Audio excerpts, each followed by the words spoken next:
Hello, everyone, and welcome to the Campaign Optimization Series. My name is Andrew Gaffney, Editorial Director with Demand Gen Report. Glad you could join us. What we're talking about today in the first session here is what's not working in B2B marketing, which you're going to find throughout the week. You've got a great series, great menu of sessions that's going to give you best practices and use cases around some of the different areas in B2B marketing, and you'll get some great examples of what is working. Our editorial team got together and put together some creative ideas to really highlight some things you want to avoid, some fails that you might incorporate without taking some of the proper steps. A lot of you might have seen some of the documentaries that were out around the Fyre Festival. There's one on Hulu, one on Netflix. Our team had been talking in an editorial meeting about which documentary was better and just comparing some of the notes. And as we talked more about it, some of the elements that came up we thought actually applied to B2B marketing. So we wanted to take kind of a creative, lighter look at some of those examples and give you some ideas, and this is what we're going to do in today's session. As we're doing with all sessions in the series, we'll ask you to use the hashtag #COSeries for anything you share. We've got handles for all of the people who are speaking on today's session. If you want to include any of those, and again, we'll be monitoring LinkedIn and Twitter, be reposting and replying to any comments there. Throughout the week on the part of the series, you'll get chances to win cool prizes. For more sessions you register and attend. You'll have the chance to win everything from Starbucks gift cards to free passes to our B2B Marketing Exchange conference.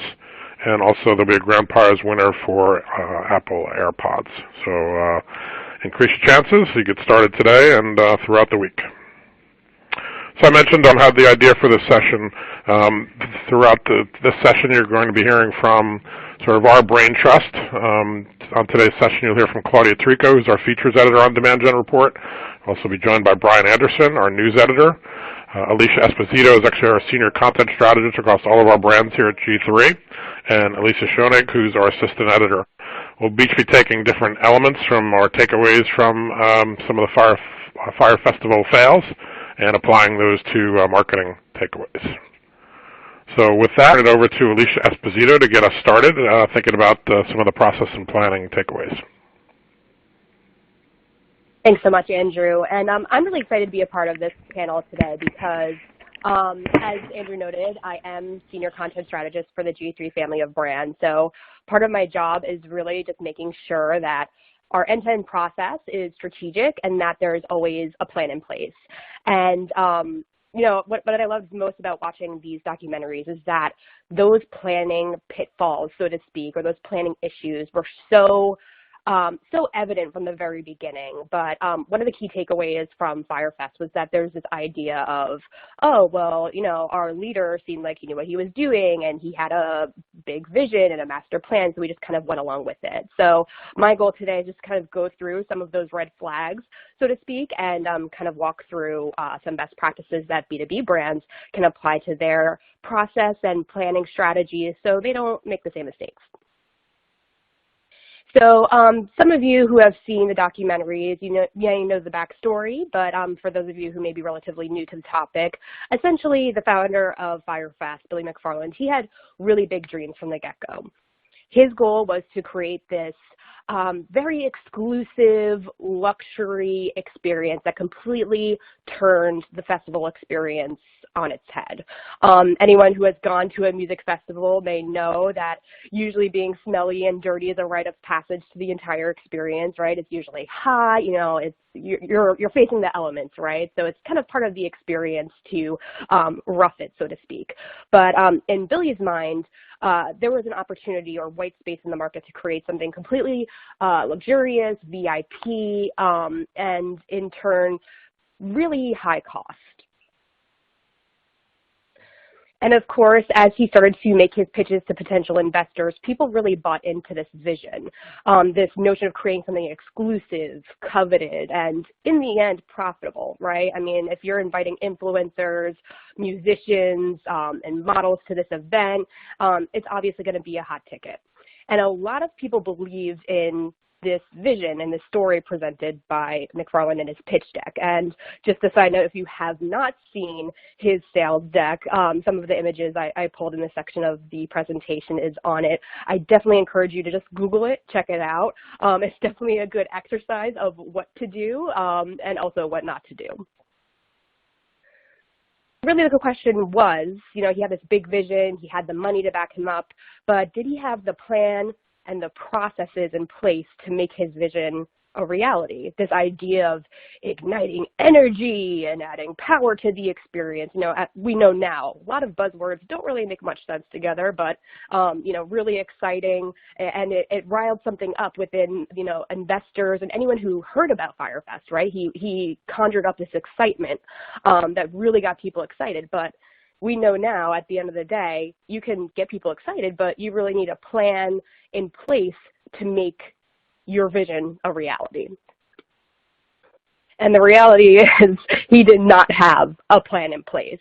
As he went through the process of putting this event together, he kind of dug himself, and his entire team for that matter, a little bit deeper into the hole of, planning disaster. And on this screen is actually a tweet, the onslaught of social media feedback and memes, and Brian Anderson's going to dig a little bit deeper into the social media aspect of this whole debacle. But what you see here are the quote-unquote VIP luxurious villas that were being promoted, and that got people to pay thousands of dollars in fees up front. So as you can see, the vision does not quite line up with the reality. And a lot of the reasons why, this whole event kind of fell off the rails is that, there wasn't a lot of backup research. He had this idea in place, this vision in place. He had an end product in mind, right? But he didn't do the dirty work in terms of research. He didn't, hear his team out in terms of the planning process, in terms of budgeting and timelines. And, a few key things that kind of stick out in my mind from the documentaries is that, he had this really grand vision for the production of the stage. And one of the staff members who has extensive experience in production essentially said, hey, this kind of experience is going to take, up to a year to create. And at the end of the day, they only had 2 months to make it a reality. Another example is they didn't have any backup plan for weather-related issues. It's in the Bahamas, sometimes the torrential downpours are a reality. And, when you have all of your attendees staying in these rickety tents, they're not going to be too happy. So that's kind of a double negative, right? It's, oh, I paid thousands of dollars for a luxury villa and I'm in a tent, and oh, great, there's a downpour. So they kind of snowballed, as the event came to unfold. Another example, they didn't plan well for getting food and water to the location, and they didn't have enough people to prep food and serve the food. And this whole idea of managing and delivering upon expectations is something we're going to dig a little bit deeper into later on in this presentation. But, those are really the key examples. And despite all of these pitfalls, they still went over budget. So anyone listening to this webinar right now who is in charge of, planning a campaign, implementing a campaign, knows that budget's really a foundation, right? You can't put content or tactics into place. You can't plan your campaign strategy until you know what kind of money you're working with. So the fact that that was, kind of a afterthought throughout this entire process, they were really setting themselves up for failure. So like I said, some of these failures may resonate with you, just thinking about your day-to-day work as a marketer, as a demand gen practitioner, whatever role you may have. There may be moments in your job where you may feel like you're shortchanged in terms of timeline for implementing a campaign, or we're expected to achieve these really stellar results for an initiative. You didn't really have the time to plan and execute well. In the case of Fyre Fest, the importance of careful planning and alignment with core team members was really critical, and in the B2B world too, I mean, it's even more so, I would argue. And, this picture here on the screen, I just had to include. This was another image from the sales deck that I talked about earlier.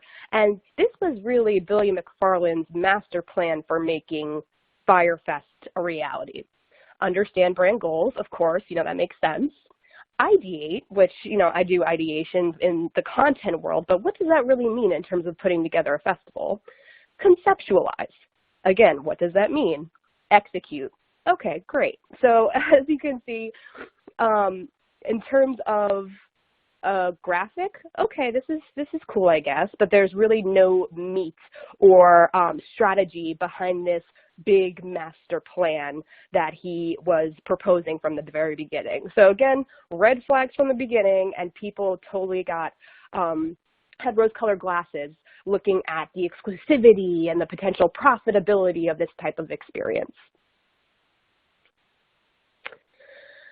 So again, I think looking at this through the lens of B2B brands and B2B marketing teams, it's really about having strategic alignment from beginning to end, and getting all of the core people in the room, or whether that's in person or digitally through video conferencing.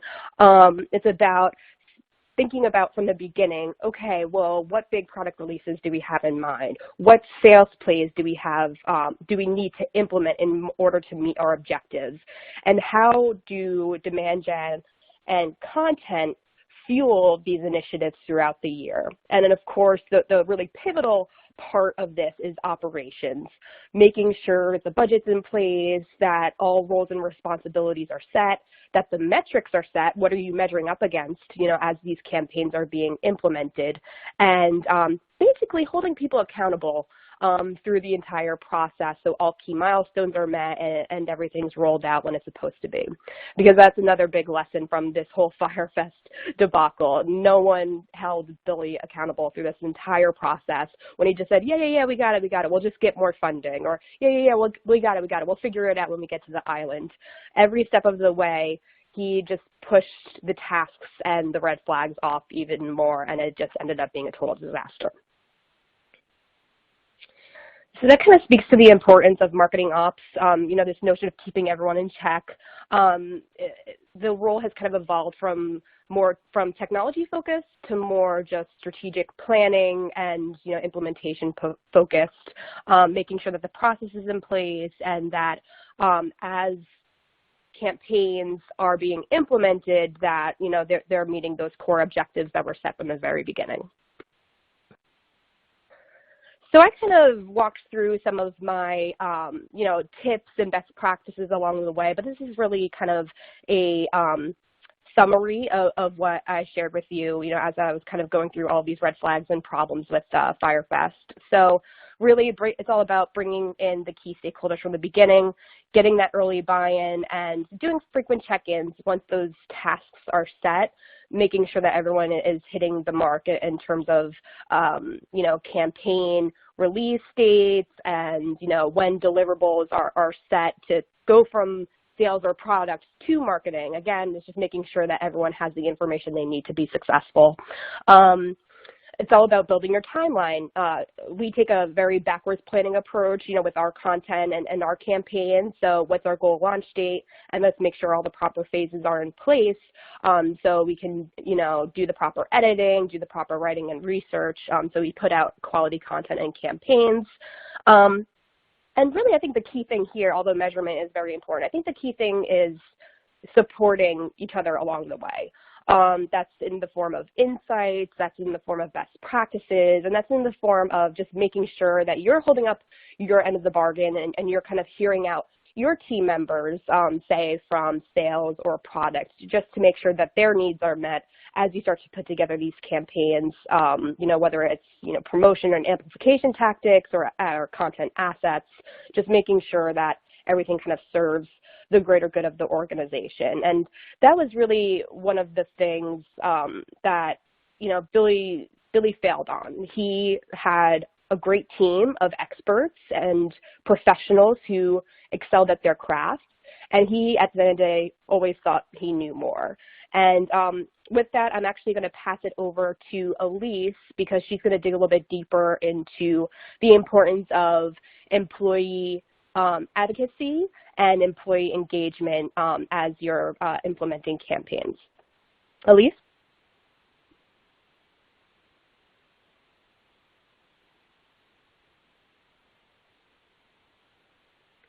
Okay, so thank you, Alicia. And to build on what you said about planning and processes, the next thing we want to take away from Fyre Fest is on the topic of employee advocacy and support. Now, when it comes to any business, employees are a powerful tool that companies can tap into to extend content reach and boost brand awareness. They're also a really valuable resource for crowdsourcing new ideas, problem solving, and figuring out ways to improve within the company. First, our research here within Demand Gen Report shows that 65% of rely on peer recommendations and 54% use social media to research vendors and solutions during their decision-making process. Additional study from Hinge Research Institute shows that companies who use an employee advocacy program say it increases visibility, boosts inbound web traffic, and improves brand loyalty. The full list of benefits is demonstrated there on the chart on the right, and there's also additional benefits that you can look into. So the key takeaway here is don't underestimate the power of your employees.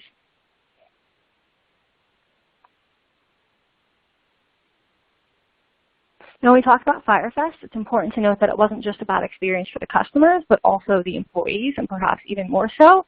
Billy completely failed to support his employees and didn't use them at all as resources or advocates within the company.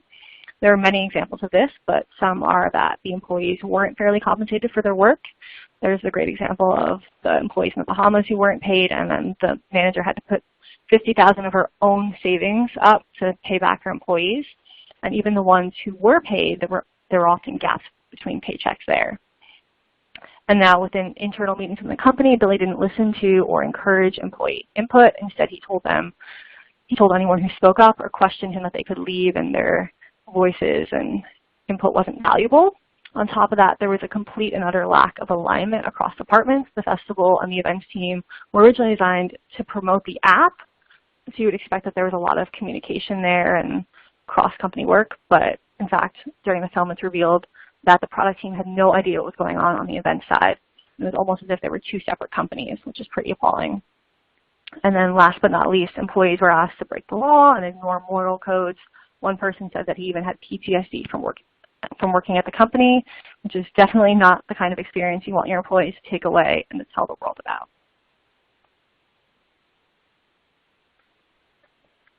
So Fyre Fest is a prime example of how not to treat your employees. I was actually at an industry event earlier this month, and there was a panel about the customer experience. And during that, one thing that came up was also the employee experience. And the speakers noted that the employee experience is almost, or if not, more important than the customer experience. Donna Peebles, who is the CEO and Chief Customer Officer of Pipestream, said that if you're going to think about the customer first, think employees always. I thought that was a really great quote that stuck with me because we talk in B2B so much about the customer experience. I think it's time that we really start talking about the employee experience as well.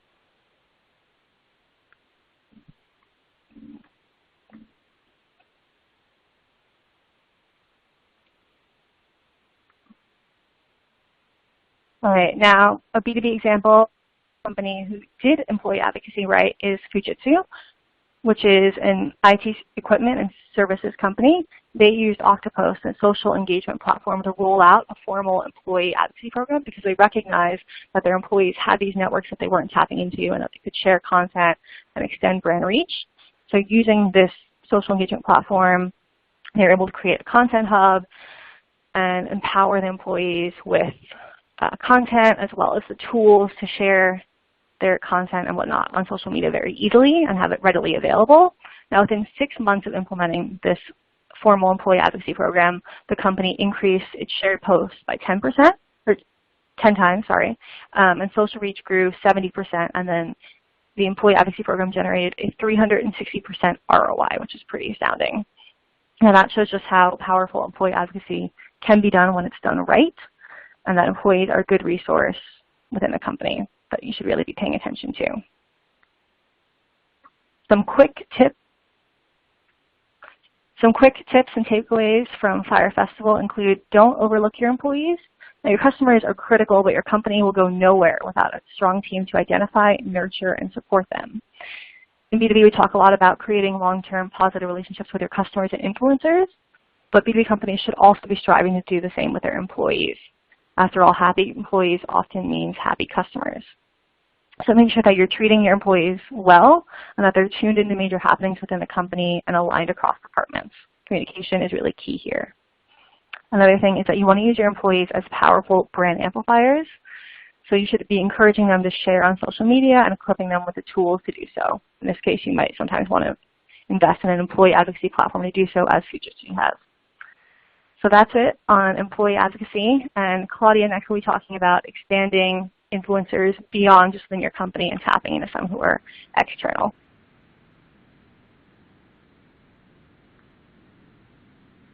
Thank you, Elise, features editor with Demand Gen Report. And yeah, let's talk about the Fyre Festival influencers. They called them the Fire Starters, and they were tapped to hype up the event and generate buzz. So yeah, it seems like a pretty obvious situation, right? You know, I've been keeping an eye on the influencer marketing space in both B2B and B2C for quite some time. And you know, influencers have long been partnering with brands and companies to generate buzz and bring products and campaigns to life in an authentic way. But unfortunately, this is not exactly what happened when it came to, you know, the influencer marketing strategy at the Fyre Festival. So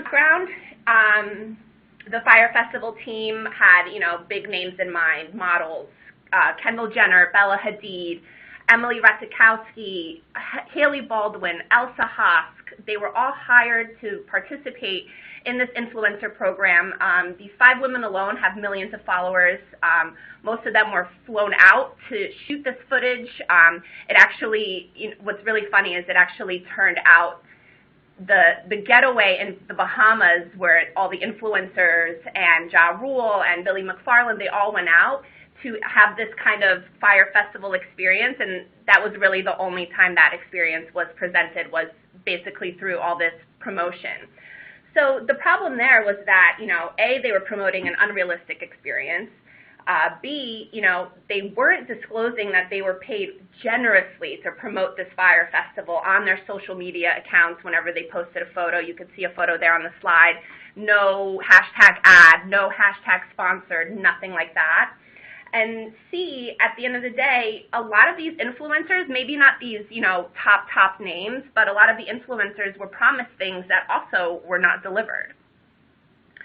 So even in a presentation to potential investors, the Fyre team highlighted a large chunk of influencers. And a good thing from that is to take away is they actually, not only did they hire all these models and, you know, big names with millions and millions of followers, you know, the following actually ranged from 70 million and up to even smaller micro-influencers who only had like 25,000 followers. So altogether, the influencers were said to reach more than 300 million people in 24 hours. So yeah, I mean, to me, the influencers did their job in a sense, but, you know, of course, you know, the main problem there was that none of them properly disclosed that they were compensated for posting. Again, here's an example. The campaign kicks off with 63 influencers simultaneously posting an orange graphic to Instagram with the hashtag Fyre Fest. And Brian's going to discuss all of that social engagement later on in the presentation. But it's clear that, you know, again, the influencers did their part. But, you know, again, the Federal Trade Commission strictly requires them to disclose that there is a material connection between an endorser and an advertiser. So that didn't happen. So as you can see by these 2 examples, on the left, model Bella Hadid's orange Instagram post, again, no hashtag sponsored, no hashtag ad. And then on the right is Kendall Jenner's Instagram post, which funny thing is that it has since been deleted. So again, not a good strategy or look there.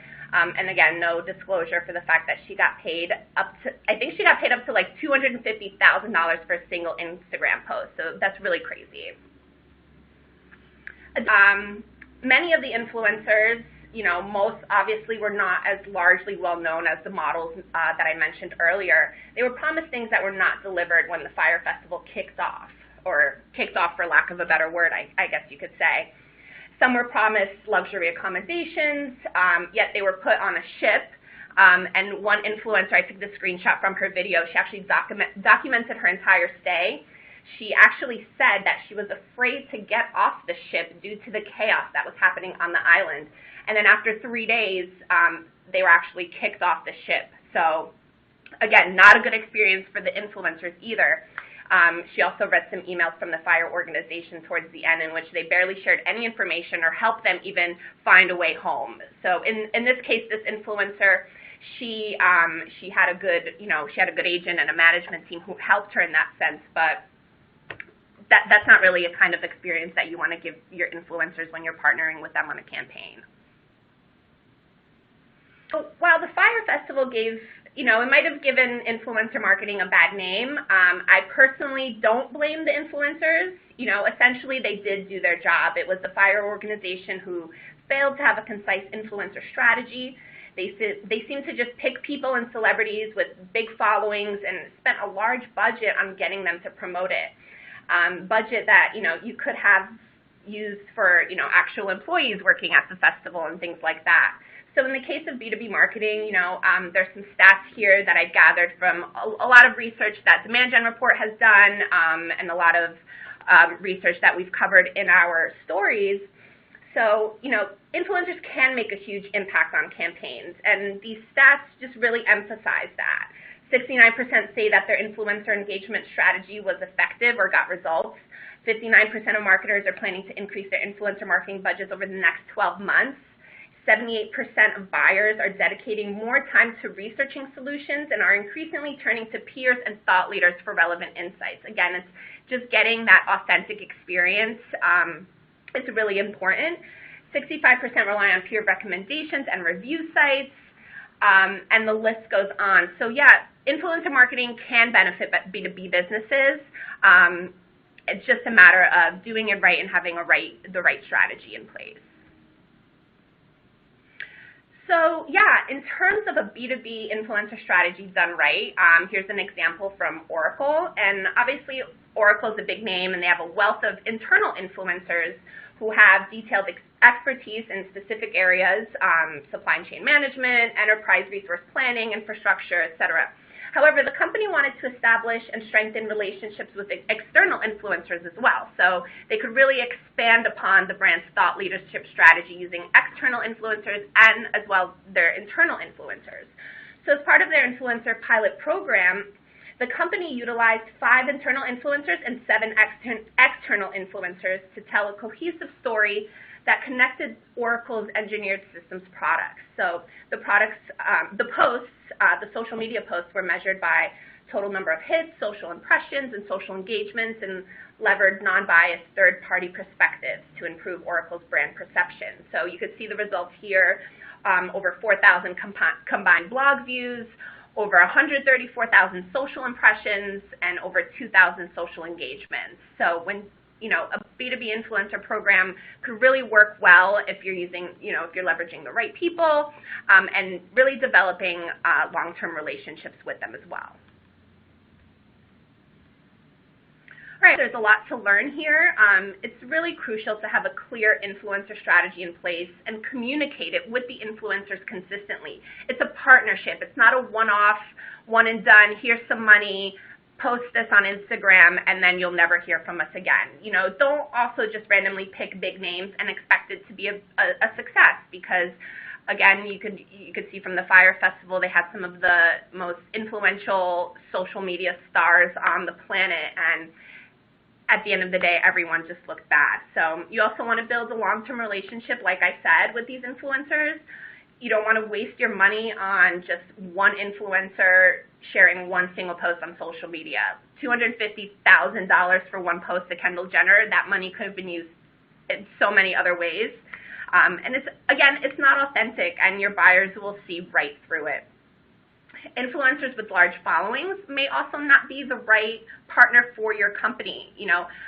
There's been a lot of talk about micro-influencers, people who have low followings, low count followings, but yet they have a greater relationship with this following. So micro-influencers have shown to be just as effective, and they have, again, that intimate relationship with their followers.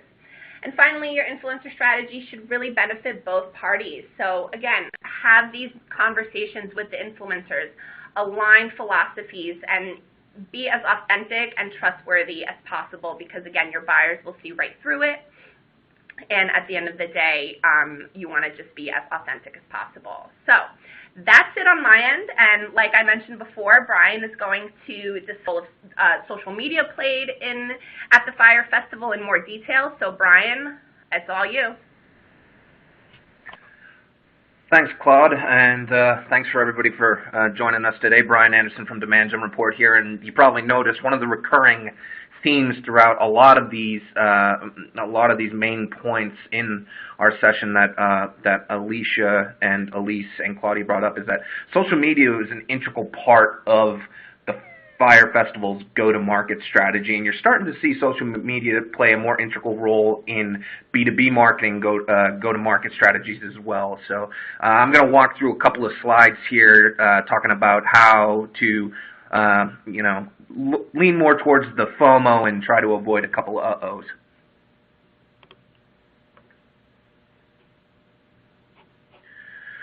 So one of the very, very few positive takeaways from the Fyre Festival debacle is that when used correctly, social media can be a great way to generate excitement and FOMO, or fear of missing out, for an event or even an experience. So, for example, we've seen this social post before, but the Fyre Festival Orange Square was specifically designed to cut through the social media clutter that regular users see on a daily basis. It was really smart, and it catches your eye, and then it ultimately linked out to a social piece of video content that was pushed by the Fyre Festival team, and it just oozed exclusivity and prestige, and it just created even more FOMO for the people that that were looking to try and get tickets to this show.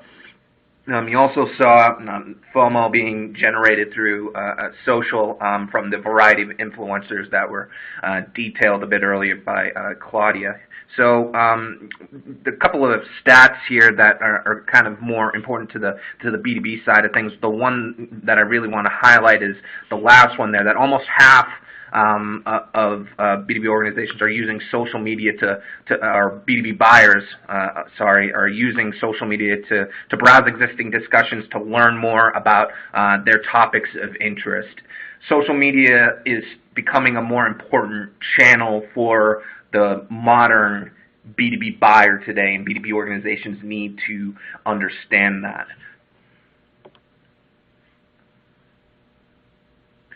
However, when it comes to social media and generating this fear of missing out, FOMO only goes so far. The Fyre Festival team, for example, shared little to absolutely no details about the event up until the literal first day, and attendees were flying out to this island with absolutely no idea of what was waiting for them on that island.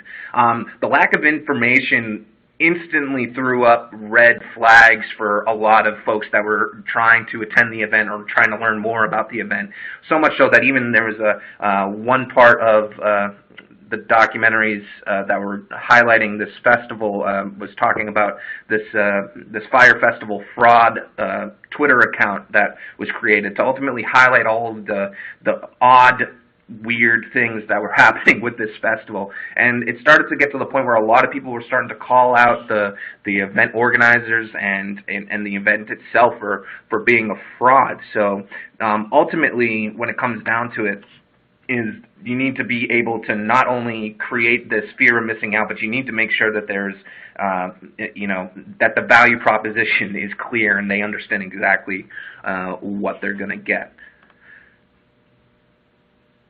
Because ultimately, when it comes down to it, social media can be a double-edged sword.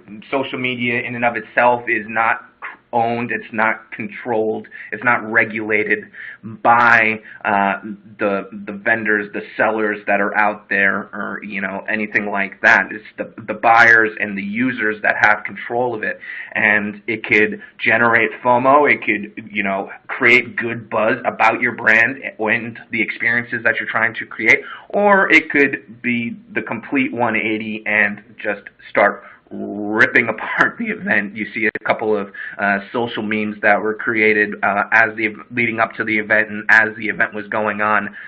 It started to paint the event and kind of turned it into the fiasco and the media buzz around the event that it was today. So, and also one other thing that I wanted to mention is that during the day of, there were event organizers, and part of the organizers' media team were actually deleting posts, were like deleting Twitter posts that were highlighting the event in a negative light, talking about everything to the terrible tents that they had, to the registration, to the lack of food and water. And ultimately, when it comes down to it, when you start to do that, when you start to actually silence your audience, you're only proving that there is a lack of genuine value in your product, in your service, and in the overall experience.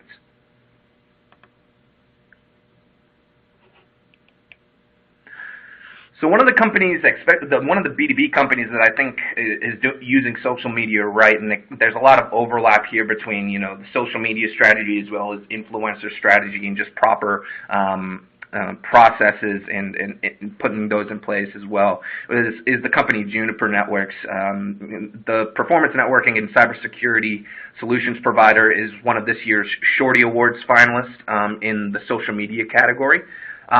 What they did was they tapped industry influencers to participate in a social media challenge to build a data center out of Legos, and the winners would then be rewarded with the option to donate money to a charity of their choice.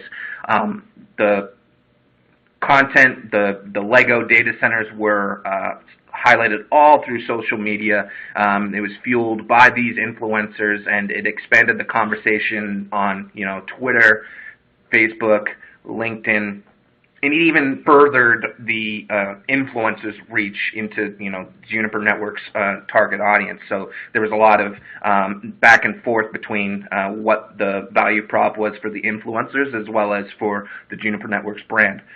Ultimately, when it came down to it, they saw that engagement via social media with their target audience increased by over 75% during the month of the contest. So you see that when done correctly and leveraged right, you can create meaningful engagement, relevant engagement, build brand awareness using social media.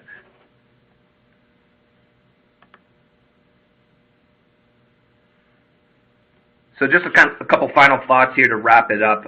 Ultimately, when it comes down to social media, you need to follow the 3 C's, clear, concise, compelling. You can use this strategy not just for social, but you can use it for your overall brand messaging. You can use it for creating content, that sort of thing. But ultimately, you need to guarantee that your audience clearly understands what they are getting for engaging with your brand. So you need to be able to clearly articulate what the value proposition is. Number 2 is don't silence your audience. That never ends well. There is never any circumstance where, deleting Twitter posts, doing anything like that, having complete control and regulation of your audience's voice doesn't do anything well there. So ultimately what you want to do is you want to learn from that feedback. You want to see how you can incorporate their input into your market strategy for future campaigns, and also being able to show that you are listening and that you understand what your audience's pain points are and what they're trying to convey to you. It just shows and it increases your brand authenticity with your target audience and your potential buyers in the future. So those are my 3 tips when it comes to social media. With that, I'm going to pass things over to Andrew, who's going to wrap it up and kind of touch on the golden rule of marketing. Thanks, Brian. Thanks, everybody. So, it might seem a bit far-fetched. You might be thinking, yeah, Fyre Festival doesn't apply to me. And when we first were kind of conceptualizing this, we were laughing and joking about some of the different scenes and things in the different documentaries. But as you walk back through, and I thought our team did a great job of making this relatable day-to-day, a lot of marketers that I talk to, speakers that we have at our events, the planning element, there's, the devil's in the detail when it comes to marketing. So when you're thinking about target audiences, when you're thinking about outcomes, that's clearly, something marketers are trying to get better at every day. Are you just trying to get clicks through a campaign? Are you trying to get, target audience, just ABM? So outcomes are changing. I think goals are changing for marketers, how much they're working with sales teams. So Planning can never be underestimated, and I think the planning just becomes a heightened priority every day.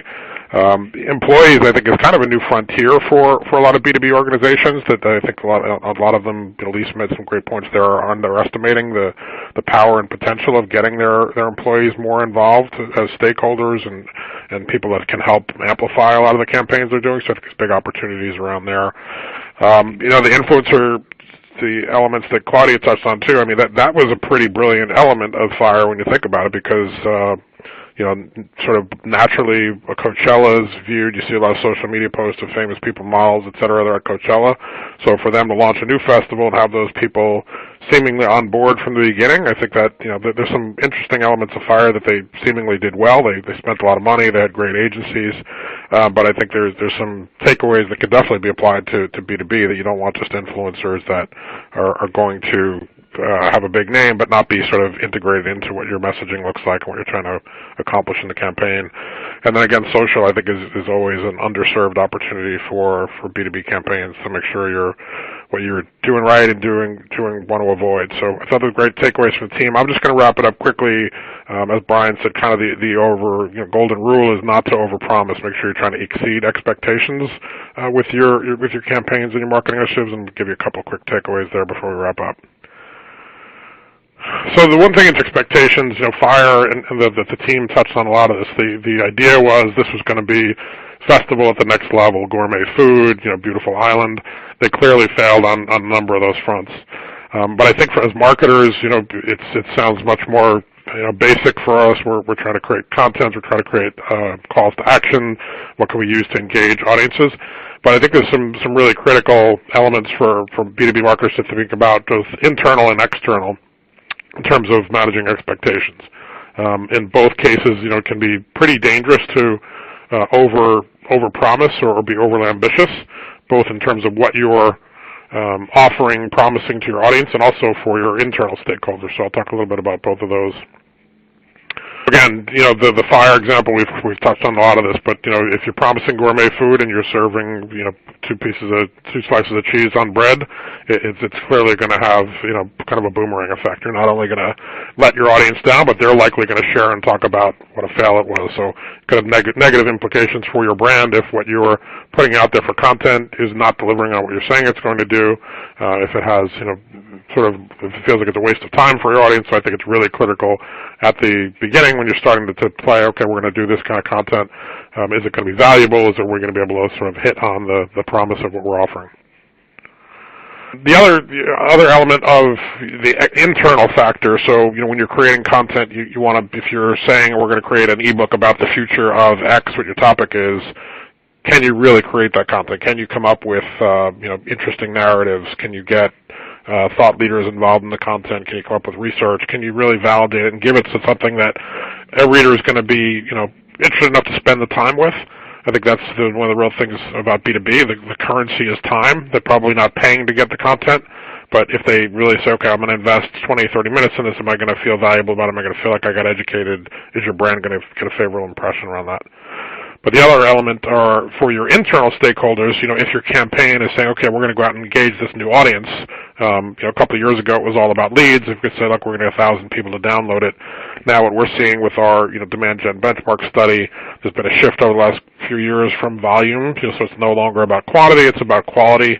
It's much more about conversions. And in a lot of cases for your organization, it might be about ABM. And one of the things that I think is really critical for most people, particularly that are new and moving into ABM, the fundamental shift is you may actually move backwards in terms of, so if you were a sort of pure demand gen focused company in the past and you were about volume, and now they're saying, look, I really just want to focus on ABM, all of a sudden the whiplash effect that we see from a lot of companies is they're like, well, wait a minute, where's all my leads? So yeah, I wanted you to do ABM, and that's where we put all of our budget, but now all of a sudden I don't have any leads this quarter, so what happens? So I think it's really critical for marketing teams to be able to balance that and say, okay, so if you want me to be putting my time and budget into this initiative, that means this is going to go away. So just being clear and communicating internally, making sure you have alignment on, okay, so now we're going to do ABM, that means we're going to have less leads, but it means we're going to, it should ideally have better engagement to these core accounts that we've all agreed upon. And the other goals around that are trying to take longer take deeper steps to build up the relationship with them and have goals and measurements aligned with those. So just a couple of quick thoughts for everybody. I want to thank our team. I thought this was interesting, kind of fun for us to do, and I think a really good way to set up what you're going to experience throughout the rest of the week. So again, I want to thank Brian, Alicia, and Elise for putting together some really thoughtful content. Definitely tune into as many sessions as you can this week. We covered here what to avoid, what kind of fails can happen in B2B marketing. We did share with you some of the companies who thought were doing things well, but throughout the week you're going to get some really great best practices, a lot of use cases about how to address specific areas of B2B marketing. So make sure you tune in, and thanks everybody for making time to get this session started. First session, again, is going to be about ABM and modern B2B advertising at 12 p.m. Eastern, so make sure you tune in for that. And again, tune in, check out the full agenda, and hope you can take advantage of as many sessions as possible. So thanks, everybody. Look forward to seeing you on the other sessions.